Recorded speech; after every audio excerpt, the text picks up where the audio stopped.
ഇടുക്കി പൂപ്പാറയിൽ പന്നിയാർപ്പുഴ കയ്യേറിയവരെ ഒഴിപ്പിക്കുന്നതിനുള്ള നടപടികൾ ആരംഭിച്ചു. 29 കുടുംബങ്ങളെയാണ് ഒഴിപ്പിക്കുന്നത്. 89 കെട്ടിടങ്ങളും പൊളിച്ചു നീക്കും. പ്രദേശത്ത് സംഘർഷ സാധ്യതയുള്ളതിനാൽ വൻ പോലീസ് സന്നാഹമുണ്ട്. ഇവരുമായി സുബിൻ തോമസ് ചിരികയാണ്. സുബിൻ, ഒഴിപ്പിക്കൽ നടപടികൾ എങ്ങനെ പുരോഗമിക്കുന്നു? സ്ഥലത്ത് ഏതെങ്കിലും തരത്തിലുള്ള സംഘർഷാവസ്ഥയുണ്ടോ? സംഘർഷാവസ്ഥ ഉണ്ടാവാനുള്ള ഒരു സാധ്യതയുണ്ട്. പ്രധാനമായും 2 വർഷം മുമ്പ് ഒഴിപ്പിച്ച വ്യാപാര സ്ഥാപനങ്ങൾ, അതായത് പന്നിയാർപ്പുഴ പൂർണ്ണമായും കയ്യേറി നിർമ്മിച്ചിട്ടുള്ള വ്യാപാര സ്ഥാപനങ്ങളാണ് ആദ്യഘട്ടത്തിൽ പൊളിക്കുന്നത്. ഇത് ഏകദേശം 89ഓളം വരുന്ന വ്യാപാര സ്ഥാപനങ്ങളുണ്ട്. 29 വീടുകളുമാണ് ഉള്ളത്.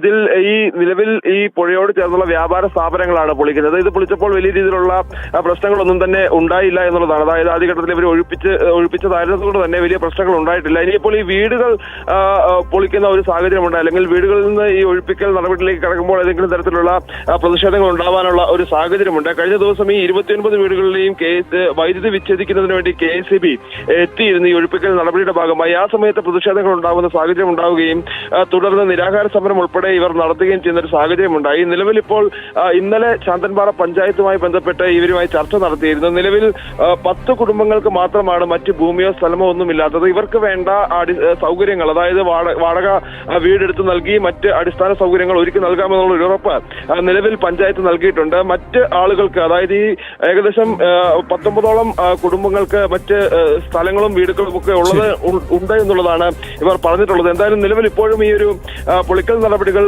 പുരോഗമിച്ചുകൊണ്ടിരിക്കുകയാണ്. പൂർണ്ണമായും ഈ പുഴ തീരത്തുള്ള കയ്യേറ്റങ്ങൾ പൂർണ്ണമായും ഒഴിപ്പിക്കുമെന്നുള്ളൊരു നിലപാടിൽ തന്നെയാണ് എന്തായാലും ജില്ലാ ഭരണകൂടം ഉള്ളത്. ഇടുക്കിയിൽ നിന്നും സുബിൻ തോമസ് ആണ് വിവരങ്ങൾ നൽകിയത്.